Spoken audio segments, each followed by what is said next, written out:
Well, hello, everyone. Thanks for joining us here at the Jim and Dee podcast. This is Jim over here, and Hello, this is Dee. so we're going to do something new now. We're gonna have a long series. We're going to do a series on The Selfish Giant. The Selfish Giant is a rock opera that we wrote and recorded a few years back, and we thought it'd be fun to explain to everybody how the songs came about and whatever the history was to each song, as well as a history about the guy who wrote the original story, which was Oscar Wilde. And so to tell you a little bit about Oscar Wilde, we've prepared a few notes, and we'll read those to you, and then we'll get into the story of the Selfish Giant. So let me start. No, wait, who's start? You going to start off? Yeah, I think I started off. Born on October 16th, 1854 in Dublin, author, playwright, and poet Oscar Wilde was a popular literary figure in the late Victorian England, known for his brilliant wit, flamboyant style, and infamous imprisonment for homosexuality. After graduating from Oxford University, he lectured as a poet, an art critic, and a leading proponent for the principles of an art movement known as aestheticism. The Picture of Dorian Gray was his only novel and was panned as immoral by Victorian critics, but is now considered one of his most notable works. As a dramatist, many of Wilde's plays were well received. Beginning in 1888, while he was still serving as editor of Ladies' World, Wilde entered a 7-year period of furious creativity, during which he produced nearly all of his great literary works. In 1888, Wilde published The Happy Prince and Other Tales, a collection of children's stories. Wilde's first play, Lady Windermere's Fan, opened in February 1892 to widespread popularity and critical acclaim, encouraging Wilde to adopt playwriting as his primary literary form. In 1895, he published The Importance of Being Earnest, his most famous play. Wilde died of meningitis on November 30th, 1900, at the age of 46. The Picture of Dorian Gray and his play, The Importance of Being Earnest, are considered among the great literary masterpieces of the late Victorian period. Wilde converted to Catholicism during his final illness. Robert Ross gave a clear and unambiguous account. When I went for the priest to come to his deathbed, he was quite conscious and raised his hand in response to questions and satisfied the priest, Father Cuthbert Dunn of the Passionists. It was the morning before he died, and for about 3 hours he understood what was going on, and he was given the last sacrament. The Passionist House in Avenue Hoche has a house journal which contains a record written by Dunn of his having received Wilde into full communion with the Church. While Wilde's conversion may have come as a surprise, he had long maintained an interest in the Catholic Church, having met with Pope Pius IX in 1877, and describing the Roman Catholic Church as, for saints and sinners alone, for respectable people the Anglican Church will do. In his poem Ballad of Reading Gaol, Wilde wrote, "Ah, happy they whose hearts can break, and peace of pardon win. How else may man make straight his plan, and cleanse his soul from sin? How else but through a broken heart may Lord Christ enter in?" Yeah, so that's what we know about Oscar Wilde and his work. In the one that was mentioned called The Happy Prince and Other Stories, there was this story called The Selfish Giant. And we first heard that we first became aware of that story in 1977, you think? Yeah, I believe so. What do you remember So about I'm that? a little foggy on some of those years in there, but Yeah, it's only about 40 years ago. So. the sequence of events. But I know that we were struck by the story the first time we ever were presented with it, and I believe that was in 1977, while we were still in the Agape Force, at the very tail end of our time with Agape Force. We were on a team in Houston, and we met a young couple, and he had a reel-to-reel, like 16 millimeter or something. Well, first of all, I don't remember how we met him, but he was an animator and a Christian guy, and he told us about this, and he did have an open reel 16 millimeter copy, which he may have gotten from the library or it may have been his. I don't know. And then he had a 16 millimeter projector. Anybody who wants to know what that is, you'll have to go back and look that up for yourself. It was before we had VHS or DVDs or Blu-rays or anything like that. It was an actual film, and we went over to his house to watch it. Was he involved in the project? No, at all? no, I don't think it was so, just no. something that he liked. He just liked it because he was a Christian and an animator. Yeah. Well, I remember going over to the house and watching it. And I remember we took our 2-year-old daughter with us. Her name is She would have Fawn. been 3 by then.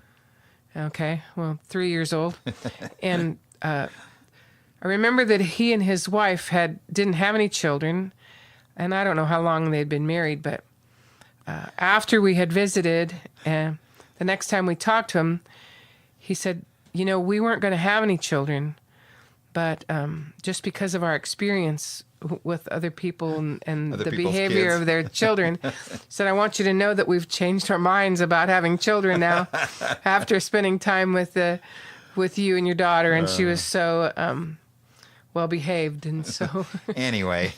so yeah. we were having that wasn't the only time that something like that happened. We actually, on several occasions, we were having babies evangelists.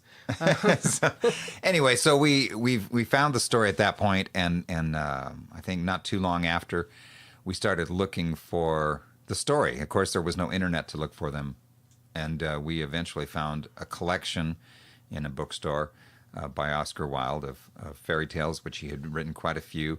And there are other really neat stories in there too, but it had the story of the selfish giant. And we just kind of hid it away in our hearts, and we decided one day we wanted to write a rock opera based on that story. The most famous rock opera for us was Tommy by The Who, and me and a friend of mine by the name of Chuck Surface had decided after we heard Tommy we were going to write a rock opera about the life of Jesus. And that was in 1969. We got about 3 songs in, and then a rock opera was released called Jesus Christ Superstar. We just said, no, well, never mind. I guess we don't need to do that one.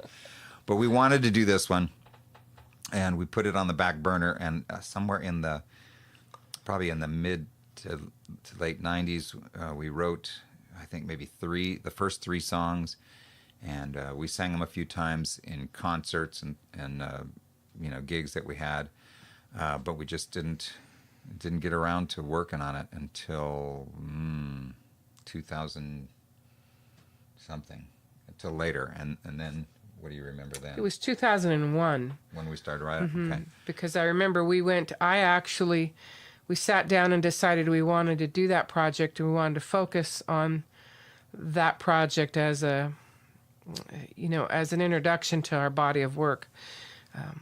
And we wanted that to be important. So I remember that we made the decision, and I went, and that's when I went to work for Mercy Ships in August, mid-August of 2001. And that's when we started work. You went into the studio and started working on the Yeah. So the way we kind of did it was not. I don't know if we've ever. Yeah, I think I can think of one project where we kind of worked this way before. Normally, when we're just writing songs, we get together and one of us has an idea of some sort, and then we start putting our heads together and come up with something or other. But this one, since Dee was working full time, we had to come up with another approach, and that was basically she would write some lyrics. Is that right? You would write some lyrics and give them to me, and I might edit them or whatever. Right.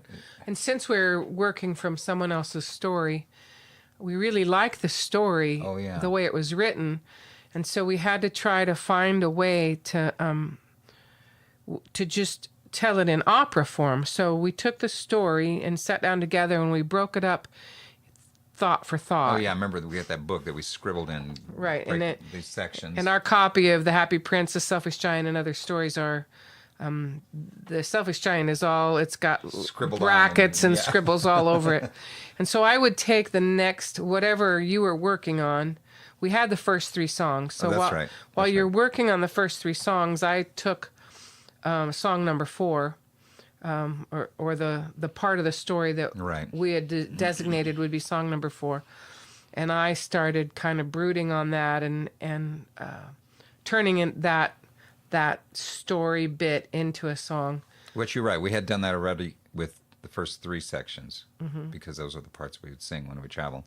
And we wanted to be true. We wanted to take the author's actual words and incorporate them into the song. We did take liberties, and in songs, especially in rock and roll songs, there's a lot of repetition and hooks and things, and so but we tried to stay true to the author's words as much as we possibly could. Yeah, because we really liked the story. We liked it the way it was, and I had seen other people take things and change them around and make them unrecognizable, and we didn't want to do that.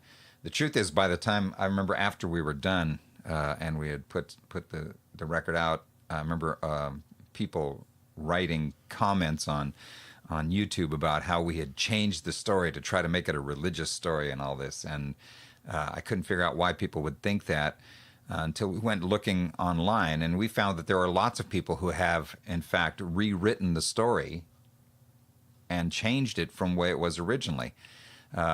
We, on the other hand, did our best to stay as true as we could. We just found one today when we were doing this research on Oscar Wilde, where someone took the story and rewrote it and made it. I guess they had a storybook or something, and they made it into a storybook. And then on the YouTube video, they showed the storybook pictures and read it.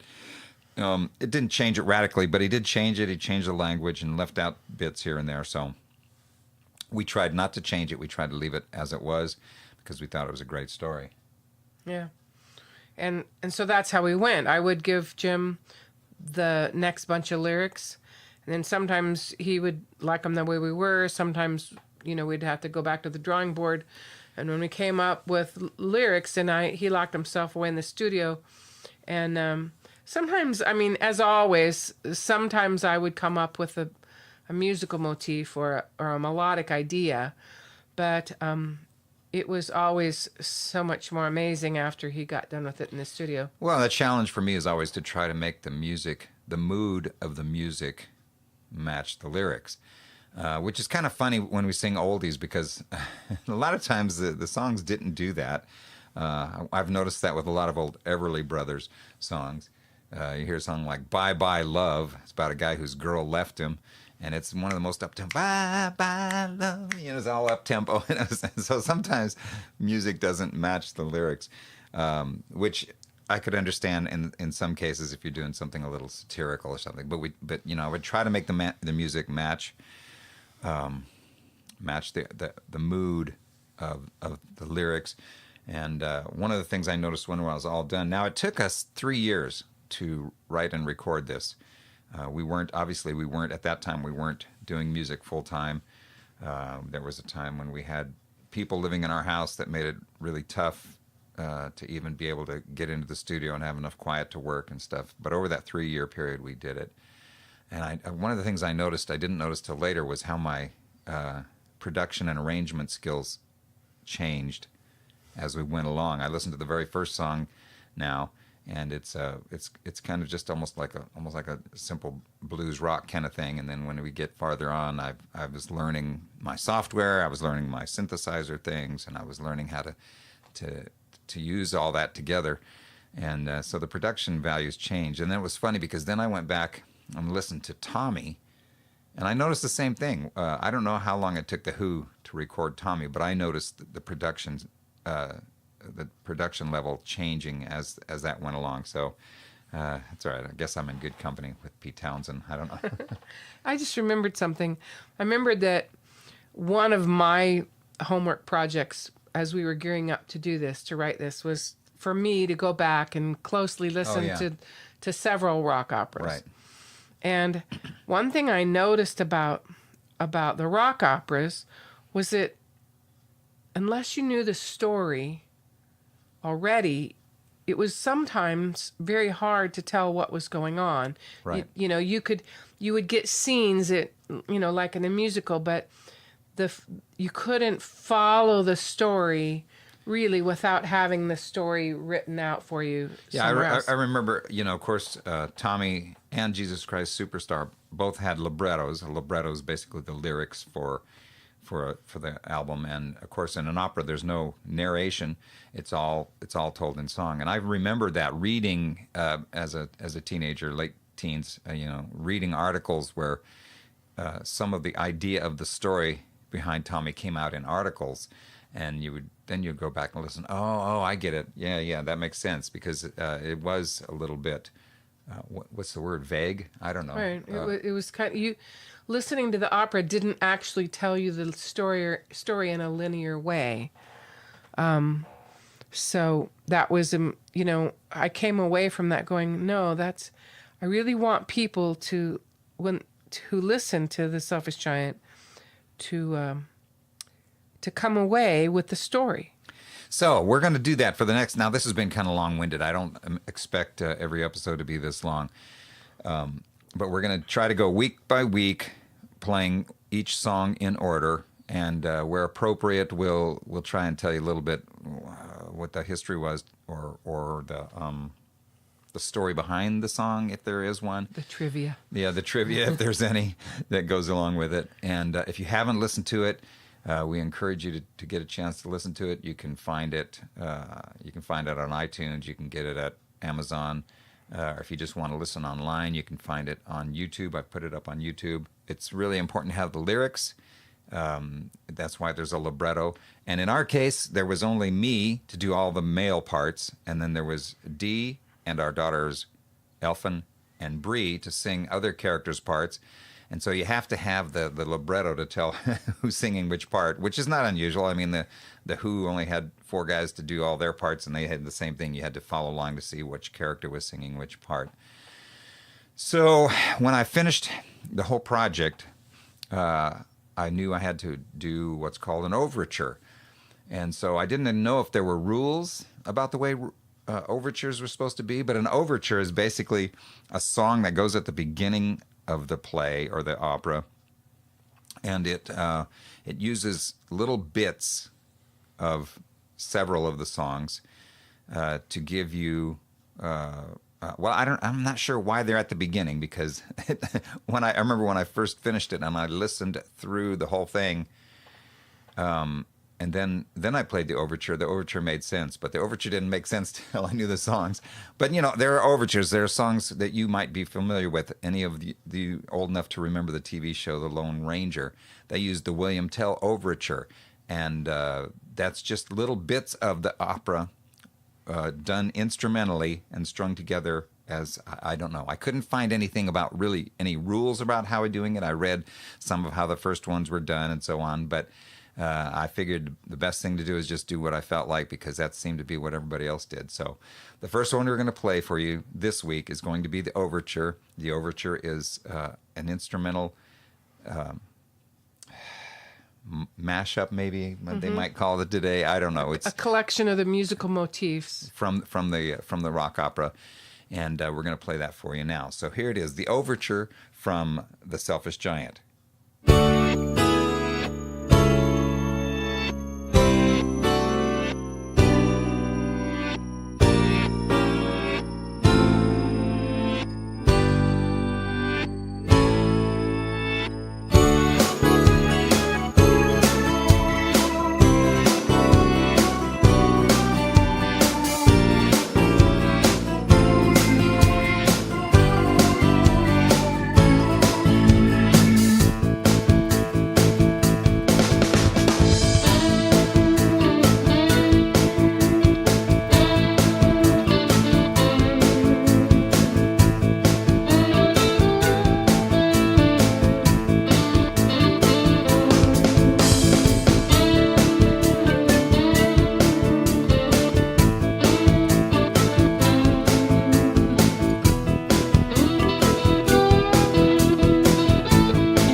There you have it. Once you've listened to the entire rock opera, then you go back and listen to the overture, and it'll make more sense to you. It'll sound it'll remind you of different parts of the story. One other thing I wanted to mention was that we didn't release this as a Jim and Dee project for a couple of reasons. The primary one was because it's not overtly religious, and we didn't really want it to be thought of as a quote-unquote Christian album, but rather a tool that perhaps Christians could use, or that the Holy Spirit could use in any way he sees fit by getting this to people who are fans of Oscar Wilde or fans of The Selfish Giant. And so we wanted to release it under the band name. Now, I was in the studio and I'm sure we've told this story before, but I was in the studio for like 3 years working on this. And when I was done, I just said to Dee, I said, I got to get out and play in front of people. I'm just going crazy here, just sitting in the studio for 3 years. So we went out and started singing at local places, little coffee places and coffee houses and things. And we did that once or twice. And then our youngest daughter, Bree, wanted to sing with us, and so she came and sang with us, and then her sister Elfin wanted to come, so she started singing with us.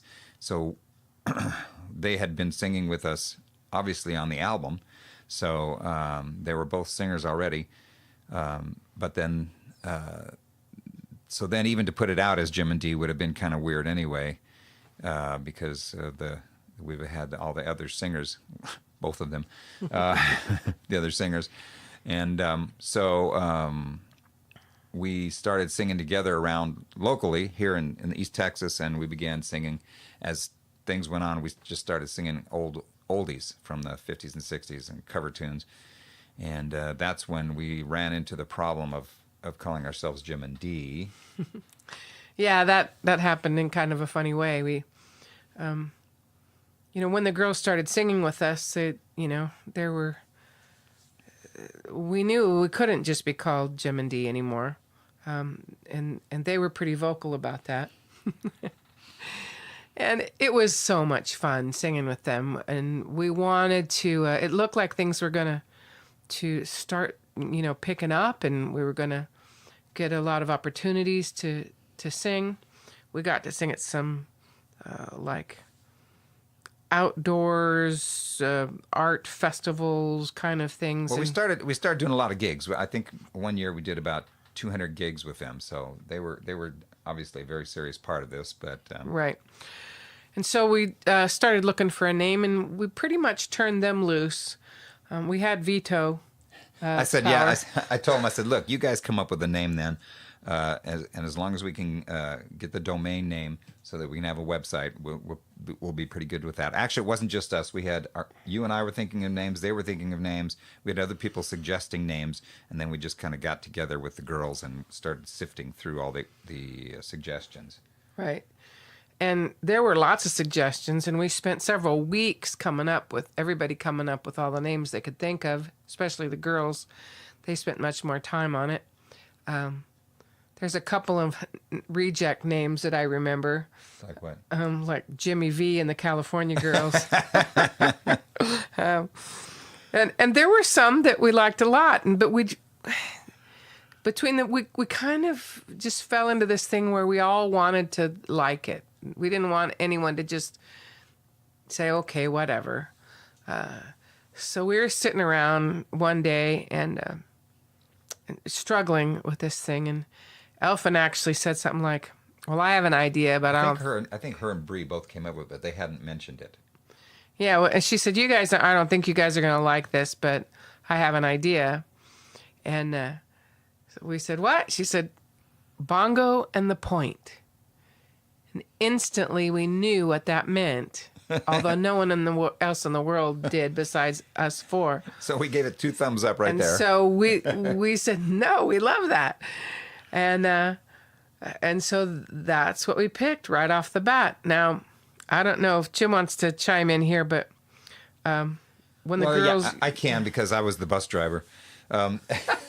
When we were in, I guess it would have been 1988, I guess, we were trying to survive in Southern California and it's very expensive and hard to live there unless you have two people working full time. And we were still trying to do some of our creative stuff. So we had a new van, a new minivan, and we traded our new minivan for a converted city bus, a bus that had been made into a motorhome. And we decided we were going to live in this motorhome. Well, to do that, we had to get rid of almost everything in the house. And one of the things that we didn't want to get rid of and didn't get rid of was all the VHS tapes. But as of the last month of when we gave notice or whatever, we started just taping everything we could off the VHS, from the Disney Channel, all the kind of things that the kids would want to watch. And so we knew there wouldn't be TV, right? Like broadcast TV, and there wouldn't be cable. So watching taped things was pretty much the only option back then. And so we rented a storage space to put the few items that we didn't get rid of out of our house. Books, that was the other one. Yeah, books was another one we didn't want to get rid of. So in the storage place, I built shelves, and we put, I don't know, we must have had a couple hundred VHS tapes, and a lot of them had 2 or 3 things on them. I don't know if you remember a VHS, you could tape it at 2, 4, or 6 hours. A lot of them were taped at the 6 hours, so they might have 2 or 3, 4 different things on the tape. And one of them, I think we still have it because we kept it as a memento, and I don't remember what. I made a catalog. I cataloged all the tapes and made a catalog so they would know which ones they want to get, and they could go, and they were all numbered on the edges. And one of them, let's say it was number 216. I don't know what number it was, but I think it might have been number 32. Okay, number 32. Said on the side, Bongo, The Point. Those were 2 shows. Bongo was a story from a Disney film about a circus bear. He was a circus bear who rode a unicycle and juggled, and while traveling on the train with the circus, the bars opened or something, and he fell out, and he had to learn to survive out in the wild. The other one was a story called The Point, which was based on an album by Harry Nilsson called The Point. You may have remembered, some of you may remember the hit song from that album, which got all the radio play. It was Me and My Arrow. Me and my arrow. Straight off the narrow. Anyway, so that was from The Point. And so those 2 were on there. And that was one that they would have to, what they had to do is they had one grocery bag full of tapes in the bus. And then 2 weeks we would move. We had to move every 2 weeks. And they would take that bag back and get another bag full. And Bongo and The Point ended up being in the bus a lot. And that's how they referred to that VHS tape as Bongo and The Point. So we said, yeah, we loved it. We got the domain name, and we put that name on the album for The Selfish Giant. And to this day, people still love the story about how we got it, and they just like the name. It's a great name. So that's the other thing we wanted to mention. Anything else? Nothing comes to mind. If we want to have anything to say for the next 29 weeks or 28 weeks. All right. Well, thanks for tuning in. Hopefully, we'll keep them shorter after this, but we had to tell you about Oscar Wilde and about the process of beginning on The Selfish Giant. Today, you've heard the Overture. Next week, we'll hear the first song called On My Way. Well, that's it. See you later. All right. Bye now. Bye.